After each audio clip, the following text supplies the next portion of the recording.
The Adventures of Huckleberry Finn by Mark Twain. Chapter 35.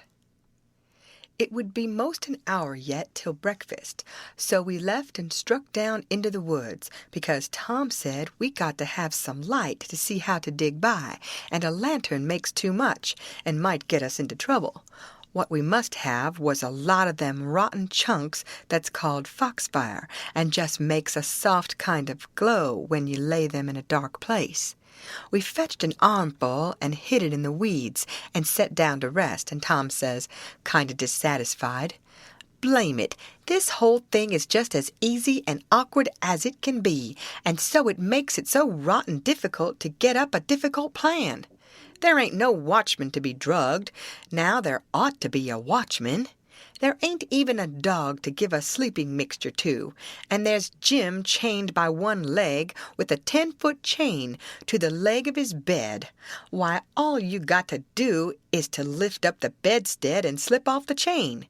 And Uncle Silas, he trusts everybody, sends the keys to the pumpkin-headed nigger, and don't send nobody to watch the nigger. Jim could have got out of that window hole before this, only there wouldn't be no use trying to travel with a 10-foot chain on his leg. Why, drat it, Huck, it's the stupidest arrangement I ever see. You got to invent all the difficulties. Well, we can't help it. We got to do the best we can with the materials we've got. Anyhow, there's one thing. There's more honor in getting him out through a lot of difficulties and dangers where there weren't one of them furnished to you by the people who it was their duty to furnish them, and you had to contrive them all out of your own head. Now look at just that one thing of the lantern. When you come down to the cold facts, we simply got to let on that a lantern's resky. Why, we could work with a torchlight procession if we wanted to, I believe. Now, whilst I think of it, we got to hunt up something to make a saw out of the first chance we get. What do we want of a saw? What do we want of a saw? Hain't we got to saw the leg of Jim's bed off so as to get the chain loose? Why, you just said a body could lift up the bedstead and slip the chain off. Well, if that ain't just like you, Huck Finn, you can get up the infant schooliest ways of going at a thing. Why, hain't you ever read any books at all? Baron Trenck, nor Casanova, nor Benvenuto Cellini, nor Henry IV, nor none of them heroes? Who ever heard of getting a prisoner loose in such an old maidy way as that? No, the way all the best authorities does is to saw the bed leg in two, and leave it just so, and swallow the sawdust, so it can't be found, and put some dirt and grease around the sawed place, so the very keenest seneschal can't see no sign of its being sawed, and thinks the bed leg is perfectly sound. Then, the night you're ready, fetch the leg a kick. Down she goes, slip off your chain, and there you are. Nothing to do but hitch your rope ladder to the battlements, shin down it, break your leg in the moat, because a rope ladder is 19 foot too short, you know, and there's your horses and your trusty vassals, and they scoop you up and fling you across a saddle, and away you go to your native Languedoc, or Navarre, or wherever it is. It's gaudy, Huck. I wish there was a moat to this cabin. If we get time, the night of the escape, we'll dig one.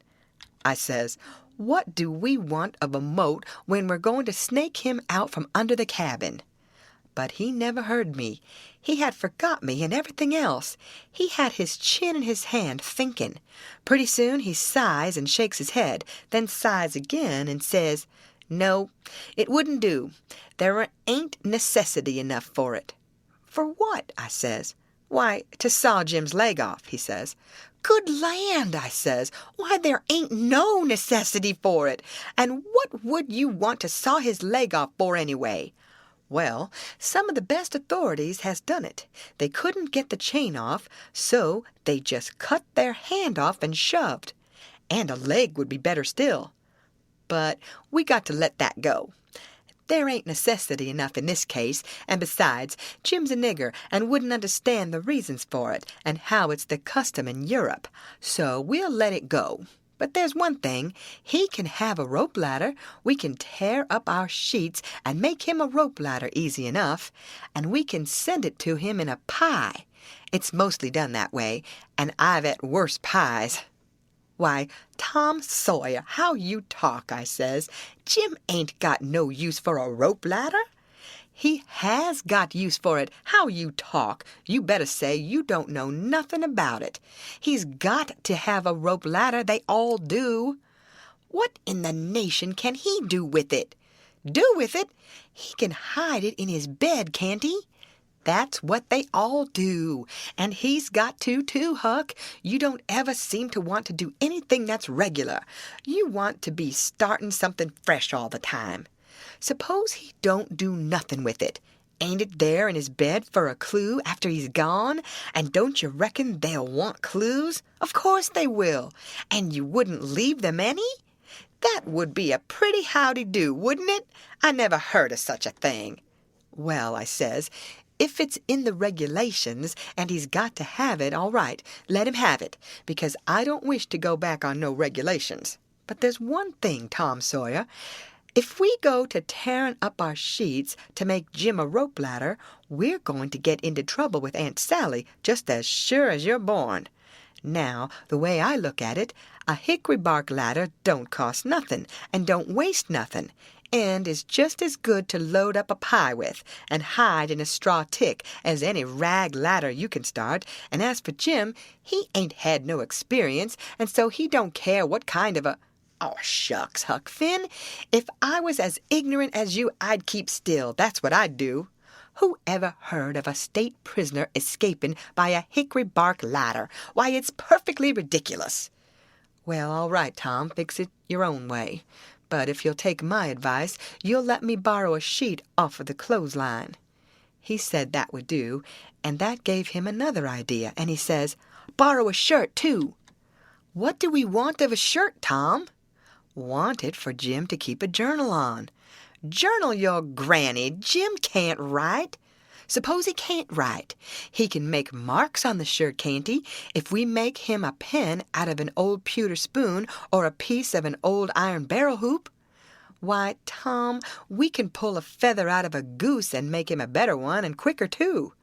Prisoners don't have geese running around the donjon keep to pull pens out of, you muggins. They always make their pens out of the hardest, toughest, troublesomest piece of old brass candlestick or something like that they can get their hands on. And it takes them weeks and weeks and months to file it out, too, because they've got to do it by rubbing it on the wall. They wouldn't use a goose quill if they had it. It ain't regular. Well, then, what'll we make him the ink out of?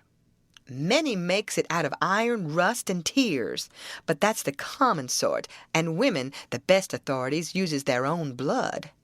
Jim can do that, and when he wants to send any little common, ordinary, mysterious message to let the world know where he's captivated, he can write it on the bottom of a tin plate with a fork and throw it out of the window. The Iron Mask always done that, and it's a blame good way, too. Jim ain't got no tin plates. They feed him in a pan. That ain't nothing. We can get him some. Can't nobody read his plates. That ain't got anything to do with it, Huck Finn. All he's got to do is to write on the plate and throw it out. You don't have to be able to read it. Why, half the time you can't read anything a prisoner writes on a tin plate or anywhere else. Well, then, what's the sense in wasting the plates? Why, blame it all, it ain't the prisoner's plates. But it's somebody's plates, ain't it? Well, supposing it is, what does the prisoner care whose? He broke off there because we heard the breakfast horn blowing, so we cleared out for the house. Along during the morning I borrowed a sheet and a white shirt off of the clothesline, and I found an old sack and put them in it, and we went down and got the foxfire and put that in too. I called it borrowing because that was what Pap always called it. But Tom said it warn't borrowing, it was stealing. He said we was representing prisoners, and prisoners don't care how they get a thing, so they get it, and nobody don't blame them for it either. It ain't no crime in a prisoner to steal the thing he needs to get away with, Tom said. It's his right.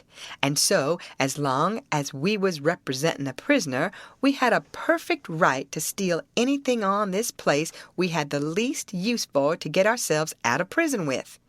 He said if we weren't prisoners, it would be a very different thing, and nobody but a mean, ornery person would steal when he weren't a prisoner. So we allowed we would steal everything that there was that come handy. And yet he made a mighty fuss one day after that when I stole a watermelon out of the nigger patch and eat it. And he made me go and give the niggers a dime without telling them what it was for. Tom said that what he meant was we could steal anything we needed. Well, I says I needed the watermelon. But he said I didn't need it to get out of prison with. There's where the difference was. He said if I'd a wanted it to hide a knife in and smuggle it to Jim to kill the seneschal with, it would have been all right. So I let it go at that, though I couldn't see no advantage in my representing a prisoner if I got to set down and chaw over a lot of gold-leaf distinctions like that every time I see a chance to hog a watermelon.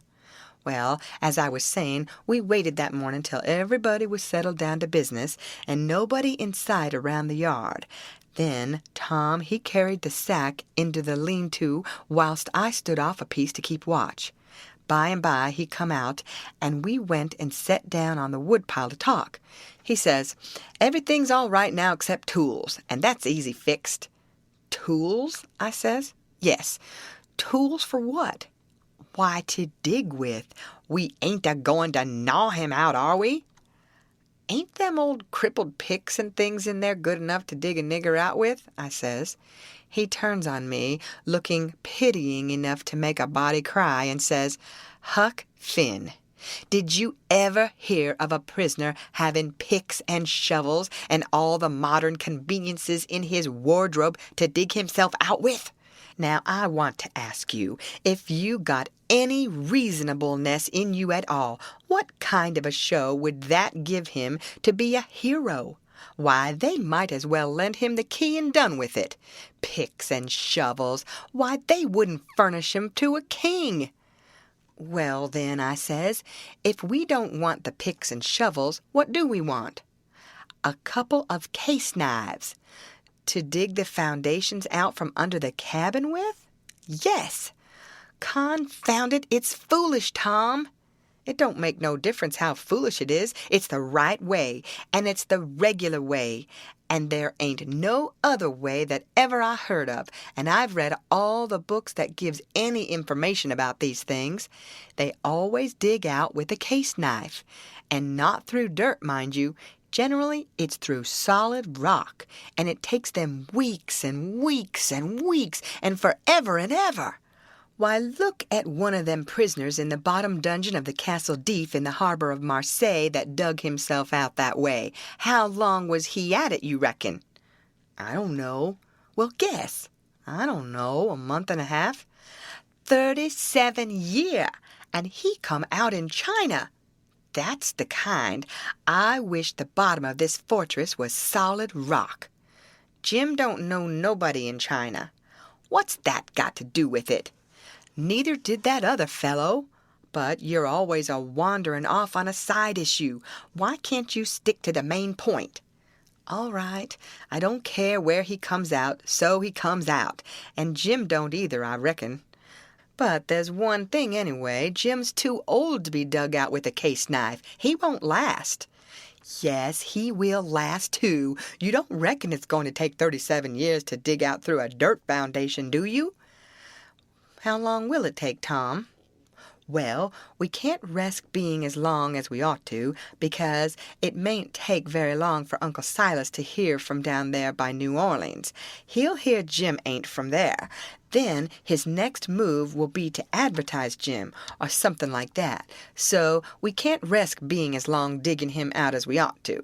By rights, I reckon we ought to be a couple of years, but we can't. Things being so uncertain, what I recommend is this, that we really dig right in as quick as we can, and after that, we can let on to ourselves that we was at it 37 years.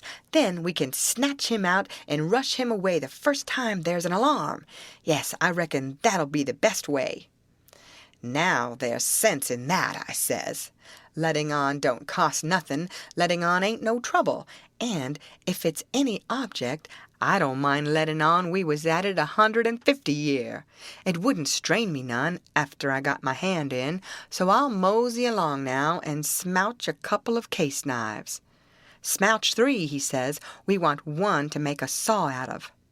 Tom, if it ain't unregular and irreligious to suggest it, I says there's an old rusty saw blade around yonder sticking under the weatherboarding behind the smokehouse. He looked kind of weary and discouraged like, and says, "It ain't no use to try to learn you nothing, Huck. Run along and smouch the knives, 3 of them." So I done it. End of chapter. Read by Lorraine Montgomery for Lit2Go on the web at fcit.usf.edu.